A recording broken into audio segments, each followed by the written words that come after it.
Good afternoon, Dr. Shivan, Sarath, and Sarath took a very courageous step to arrange this meeting online in this COVID era. Must congratulate him. It's going very well. I've been attending from yesterday onwards. A lot of people are the thing for the future. Going to my topic, hemodynamic support, current concept in high-risk PCI. I'll, I'll discuss this subject and few headings, how to choose the appropriate patients, what are the options available, what is the evidence, and what is the appropriate device. There is some algorithm available to scoring point to decide who is the patient who needs it, and in patients where the ejection fraction is less than 40, you don't have to do right at cath, but in patients who are below 40, I think right at cath is important because you get a cardiac index and PF saturation. There is you get plus 2, then if you have a score more than 22 plus 1, likewise ejection fraction less than 25 plus 1. Like in this scoring system, if it is 0 to 2, there is no need for support. 3, we consider support. 4, strongly consider support. So the scoring system algorithm helps you in deciding what it is. But the commonly accepted way, if you are going to intervene the last remaining vessel, then probably you need a support as hemodynamic support. AMI with cardiogenic shock, preferable to have a hemodynamic support. Unprotected left main, yes, and complex TBD with LV dysfunction, you need a hemodynamic support. You have 4 supports available in the world now. You have IVP, age-old IVP is there. Impella has come up in a big view with a lot of modification. Tandem heart is available. And ECMO, which is more and more commonly used nowadays.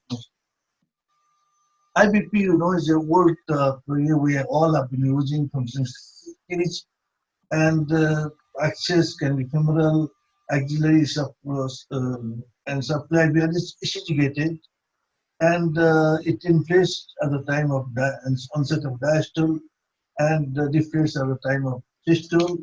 What happens during diastole? It increases the diastolic augmentation, coronary perfusion increases, and during systole, the balloon collapse.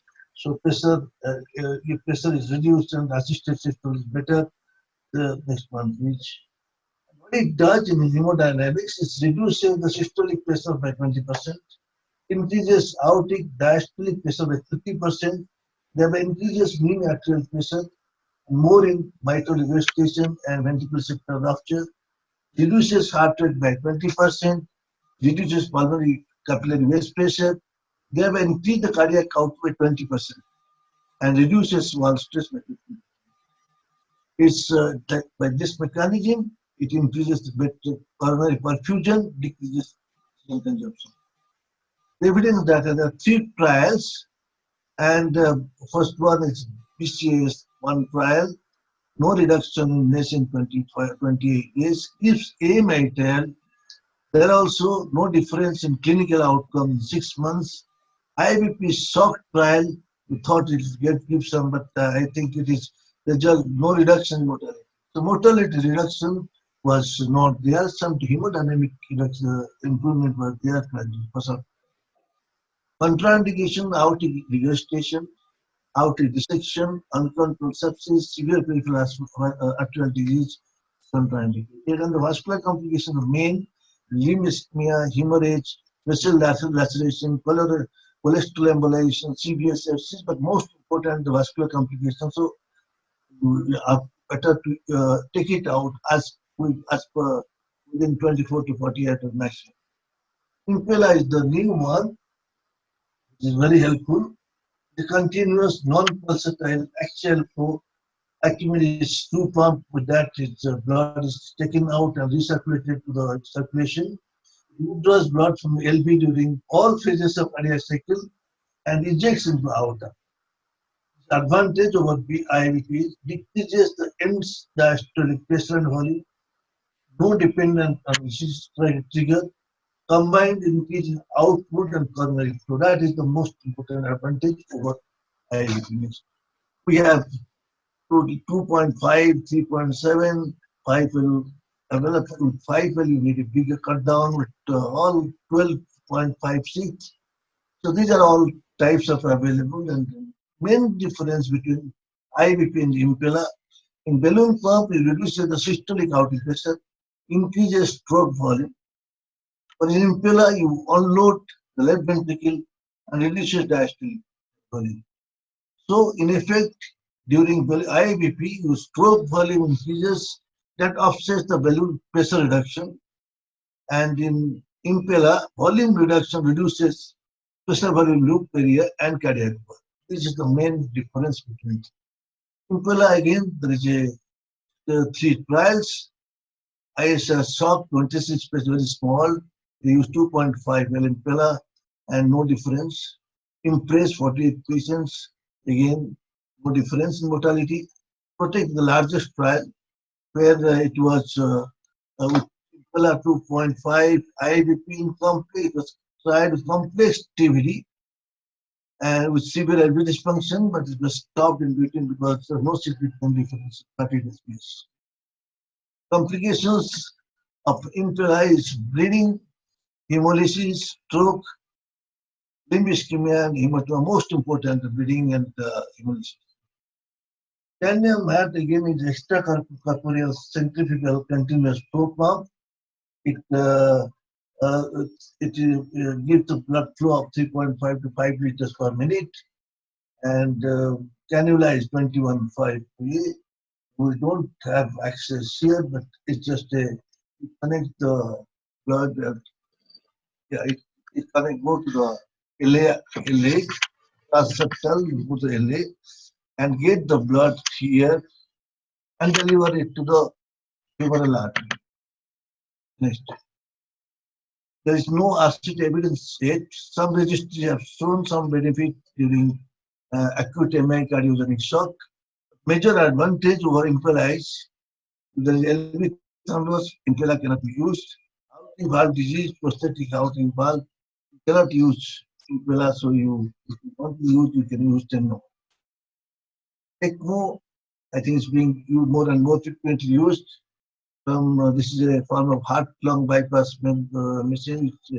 Cardiac flow is the maximum 3 to 7 liters per minute, depending on the cannula size. And you have a ICAR EC synchronized pulsatile system now, which the flow can be as big as 8 liters per minute flow.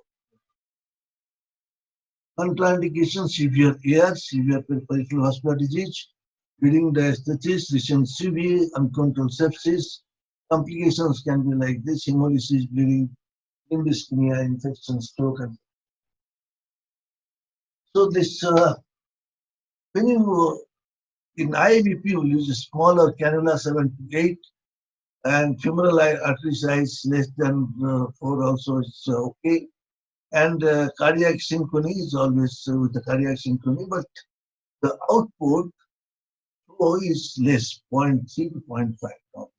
Whereas in Impella and Tandem Heart and ECMO, you large a bigger cannula, but the flow is very high in ECMO specifically with 3 to 7, and also with Impella 5, which is 5.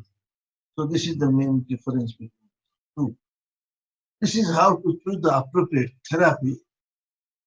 If you have an acute MI with cardiogenic shock and patient is hypoxic, then the device for choice is ECMO. If it is a biventricular failure, you can consider without lungs involvement, without hypoxia, then you can check beside Impella. And if it's a right hand failure, you have the Impella heart. But in high risk PCI, again the femoral access, if it is good, large femorals are there, then again Impella is better than IVP. So first choice is Impella. the access site is small, femoral artery is small, and then you can go for IV. But in short, first preference, if the patient is not hypoxic, first preference is impella. If it is hypoxic, go for ECMO. If it is, if it is elective procedure and ECMO artery, femoral artery or other arteries are axillary are small, not suitable for impella, then go for. But TACAM, which is all these mechanical circulatory support devices, there is expanding spectrum, but it depends on the expertise. But because this impeller and all these things are very costly and are not available in most places, only IBP is available.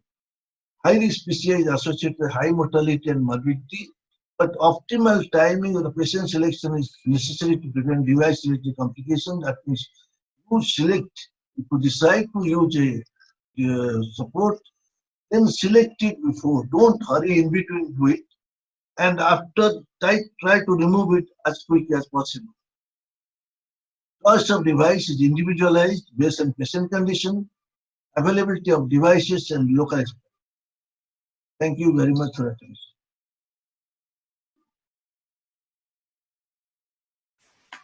Thank you very much for this excellent review of hemodynamic supporting devices.